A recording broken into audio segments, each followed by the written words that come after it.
finally here. The Golden Bachelor. I've always wanted them to do something like this kind of spin-off, and they delivered. They did. Not only are all of the contestants in their golden years, but the show is only 1 hour long. Everything just feels very geriatric, you know? I love it. Like I said in my most recent video, I haven't watched any of the franchise since Matt's season, so I am just like totally out of the loop with all new people, everybody who exists now. But here at the Golden Bachelor, I am free of that. I get to start fresh, and that is why we are here together today, recapping again. It's a joy. So let's get right into it. The vibes, the intro vibes for Golden Bachelor are very, very similar to OG Bachelor. We got the clip of the Bachelor fixing his collar, buttoning his shirt, checking himself out in the mirror. But wait, add hearing aids. That was their segue. That was their indication that this round is a little bit different than the others. I wondered if that was going to be the only indication that we have entered the land of senior citizenry. But then there is also some new music, some weird sounding music. They're clearly aiming for some new vibes here. A failing franchise, perhaps? No, I kid. Do I? No, but I do think that they want it to feel different, to attract a different kind of audience. Think that's their goal. That's my guess. Educated guess. Been around for a while, so I would know. So we're here, we're talking to our new bachelor, Gerry, and he's talking about how he had a very happy 43 years of marriage with his wife, which is a very long time. And his wife sadly passed away 6 years ago. And as he's talking about her illness, he's visibly upset, but not with just, you know, like some tears in your eyes, reminiscing. He's, I don't know what I would compare it to. Like you're consoling your college roommate because her boyfriend just left her. I don't know, visible tears, crying, a little bit of like that kind of stuff, you know? So it's fresh. It's like it's fresh. He's kind of torn up. And I think that's a great testament to their relationship. They obviously had a really successful marriage. However, it's maybe also a little concerning for the current women. Like maybe he hasn't finished coping with it entirely. But maybe that's what golden year relationships are for. You know, just kind of like comforting each other a little and maybe filling a void until you die. But let me just say, these women are a little too freaky to be nothing more than an emotional support animal.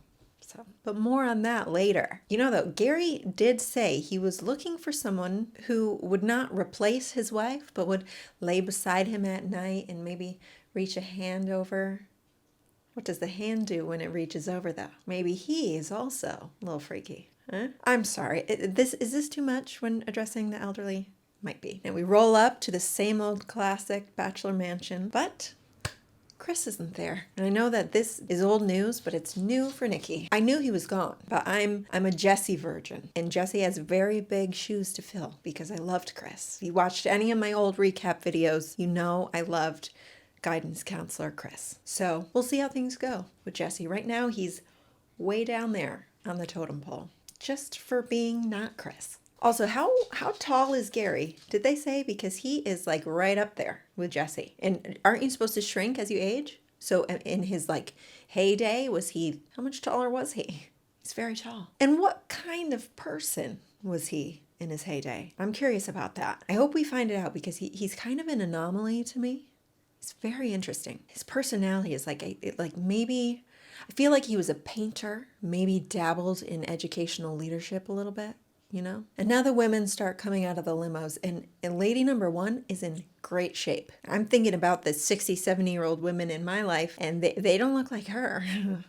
It's gotta be Spanx, right? Not talking about you, Mom. Then she has this hair that's like a blowout of dreams. Woman one, I'm realizing that clearly, the producers found the absolute cream of the crop when it comes to the elderly population in America. They took the top 0.5% of women. I was hoping I'd be able to comment on people's like lack of mobility and vision impairments. That sounds kind of mean, but it's all in good fun. And either way, I don't get to do it. So, but lady number two is Ellen. Forgive me, because a lot of the names are just, I don't have them yet. But Ellen is kind of what I imagine an older lady who is single to be. She golfs, she's a little aggressive, and maybe a little too much for someone who's retired and trying to have a relaxing night in. Now, Sandra, lady number 3, is 75 and seems like she might be my old lady who's having a little bit of trouble walking. Maybe we have one of those. Then we find out she exercises all the time, and she does this like Zen thing where she's breathing out a curse word something. We didn't really find out what that was. So she's, holistic and healthy. So maybe it was just the heels. Maybe she's not good in heels. And her face looks more like 40 than 75 or 50. Okay, just not 75. Lady 4, Leslie. I'm doing okay with names right now. She's also very active. These are mature, senior citizen, borderline decrepit aged women, but they're living their life like the mom of Regina George. It's like really not your average 70-year-old women. Great for them. I hope that they set a trend for our very unhealthy upcoming generations. But really, they are all so lively and spunky, like a lot of spunk. And Gerry's kind of the opposite. Not that he's out of shape, not that he's like keeling over and, but personality-wise, he's like kind of a little bit socially awkward, maybe? No, I don't think it's socially awkward. It's not the word. What is it? It's like he's a little subdued, the opposite of spunk. This is a side note, I saw that they caught a shot of him letting a little spittle out of his mouth. You think they ever would have let that happen in real Bachelor? It's another generational update. Also, what am I going to call real Bachelor? Silver Bachelor? No, because silver also is old people. So, young Bachelor. And a bunch of new ladies just keep coming through. And this was basically the whole episode because, again, they blessed us with only 1 hour. Did I mention that I love that? There's a woman named Pamela who, she's that girl that kisses him just after she meets him. And I get the vibe from her that she's had like 5 failed marriages. It feels kind of wrong to make these assumptions and predictions about my superiors, the people that I should respect. I respect them. This is the stuff I got to do, though. It's for entertainment. Okay, they're all lovely women, and I'm sure I would enjoy their presence. Oh, then the birthday suit lady. Wow, that was bold for someone who has grandchildren, regardless of whether or not she was clothed. And we have a cheerleader making inappropriate, risque rhymes. Oh, I love a tracksuit, by the way. I mean, why wouldn't you wear that? You're going to be so comfortable all through the night and into the morning, because we know how this ends. But again, very freaky women. I've heard that women's libido increases as they age and men's goes down. So I think that makes sense why Gerry just can't quite keep up. Then we have a woman who shows up with chicken eggs, and she's talking about how aging sucks. And I thought she was funny, and I appreciated it. But I think that she hates it so much that maybe she got a little work done, as well as some of the other women. But you can tell she's a beautiful woman. She didn't need it. She's like all the other young Bachelor contestants after they've completed the show and they've become an influencer, and now their face looks different, except that they're only 27 and for some reason trying to combat aging. Then Susan comes out, and Susan, she's important. Susan is a Kris Jenner lookalike. She also makes an inappropriate joke, something about how she's comfortable with 6 inches, apparently referring to heels. But I expect that from Kris Jenner. Nobody else, though, okay? None of these other women, just Kris Jenner. What a juxtaposition of the young Bachelor contestants and the Golden Bachelor contestants and what they do to try to get the attention of the Bachelor. Why is it that older women can so much more easily get away with these kinds of dirty jokes and comments? Or maybe why is it that is their approach? I don't know. It's interesting. One day I'll be able to relate to an older, more wise mind. Not yet. Not yet. And then out comes Matt's mom, Bachelor Matt. Yep. What's really interesting here, though, is she gets like the shortest cameo ever. The people that they give a really good intro to are the people that stick around. So I'm thinking these are going home night 1 vibes for Matt's mom, which why would the franchise allow that? They need people who are going to hype up the show for entertainment and their reputation. Honestly, if you have just a room full of completely sane people, someone's going to call this show out for what it is. It's just going to happen. But she just comes out, she says, this worked for my son, so I think it'll work for me. And that was about it. Then we get Chippy. Chippy's my favorite. The minute she walked out, she was my favorite. But I didn't know who she was. But she's 84, she's outspoken, she's self-deprecating, and she reminds me of every Italian mom that I've ever loved. But she's Jimmy Kimmel's aunt. So she's celebrity number 2. So again, I guess just here for entertainment purposes, but I can roll with this one because I just love Chippy. Also, side note, it's really funny how drastic the age differences can be when you're older. If there was a 10-year difference on Young Bachelor, it would be addressed several times and a potential snag in the relationship itself. So now it's just like, we're old. That's okay. Speaking of, we have a cool biker chick who shows up and she's only 61. She doesn't even qualify for Social Security. So I don't know how this really counts, but she seems cool enough. You know, obviously she came in on a motorcycle. She also maybe had a little bit of filler and she might be rich, but she gives off good energy. I gotta admit, I do like her. Just can't remember her name right now. But where are the women with walkers? I need that to make this feel authentic. I need Gerry to help a woman cross the street. Just like 1 or 2. You know, you had to have the best of the best. It's okay. Okay, I'm gonna move on. And what will the drama be? I imagine there are no crazy ex-boyfriends or, you know, social media scandals, so what do we have to work with here? Do old women fight? Do they talk smack about each other? Are mature women really mature? I don't know, but I look forward to finding out. And just every time Gerry talks, I'm just like, I mean, what a nice man, but kind of weird, right? A little weird. You know, like he tells Jesse, a smile is one thing, but when they smile up to their eyes. Well, Gerry, those are just the women without filler. Then we re-enter the mansion. We've met all the women, and it doesn't feel like a lot of women for some reason. Maybe that's because they just keep tacking on women in all the Young Bachelor series. We're up to like 35, night 1. I think now we're just back to the regular original 25 that they always used to do. They just keep increasing numbers season to season so that they can add in these little curveballs that they think we want to see, but really it's just giant pain in the neck. But that's old news. We don't watch Young Bachelor anymore. This is also old news because these are all old people. But we get into the mansion and Gerry proposes a toast with a glass of orange juice. At least that's what it looks to be. It could be a screwdriver, could be a mimosa, but with the vibes I get from Gerry, I'm pretty confident that it's just orange juice. I mean, he could just be sober, which is great. But honestly, I mean, it's almost time for breakfast anyway, right? So now there's only about 20 minutes left in the show and we have to get to some one-on-one time. And the first girl that he talks to, I'm sorry, I still can't, I can't remember her name. She gives him a calendar with all photos. April.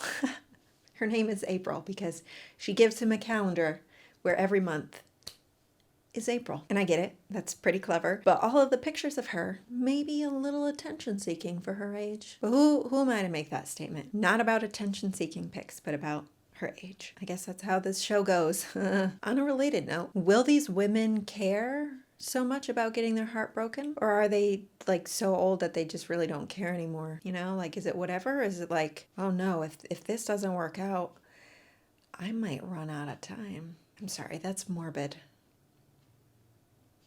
But kind of true, right? Now Natasha says Gerry is in great shape and she won't need to resuscitate him in the bedroom. Well, I think she said during an intimate moment, same thing. But those are the kind of old lady dirty jokes I like. It's age appropriate. I mean, overall, there are some fake lips and some fake teeth, but in general, this feels really wholesome. Everyone seems mature, pun, and I love that they're talking about old music and troubles from a life of experience and wisdom instead of surface level problems like the seasons of late. They're also all just very nice and complimenting each other.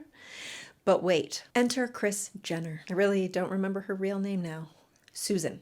But Kris Jenner is that girl. She's the woman that says, yeah, all these ladies are great, but I'm here for Gerry. She's the villain. Why wouldn't it be Kris Jenner? Then there's I guess what you would call a dance party. On the plus side here, there is no twerking, no booty claps. I'm trying to, there were some weird names of moves in college that I never participated in, but I'm trying to remember the names and I can't. There's none of that here. They were like in between golden age moves and club and gross moves. You know, like a happy medium there. So nothing too dirty, but I was trying to picture my nanny dancing like them. And I can't. Gerry says that they all just exude a really youthful spirit, and I just couldn't agree more. Yeah, a little more youthful than what their age says. Again, good for them. The night goes on, and we have a lot of the same classic things being heard here. First impression rose comes out. Women are oohing and eyeing, and then there are women who are concerned because they haven't had any time with him, and they're, oh, another girl just went with him. When am I going to see him? That narrative. And then he's over here talking to a woman who says that her daughter, it's unfortunate her daughter's not around because she's the one who tells her if there's something in her teeth, which is exactly what I do for my mom. And then Gerry says, oh, wait right here, I have something for you. And this is where they love to make us think that he's going to get the first impression rose.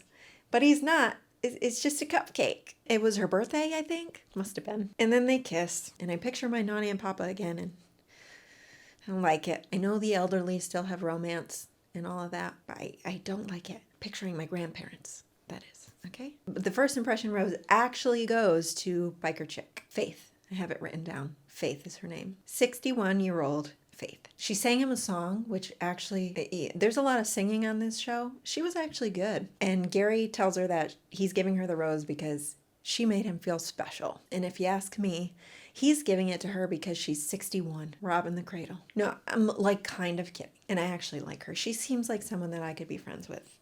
Like, with her daughter. And then we're suddenly already at the rose ceremony. Did I mention I love these 1-hour episodes?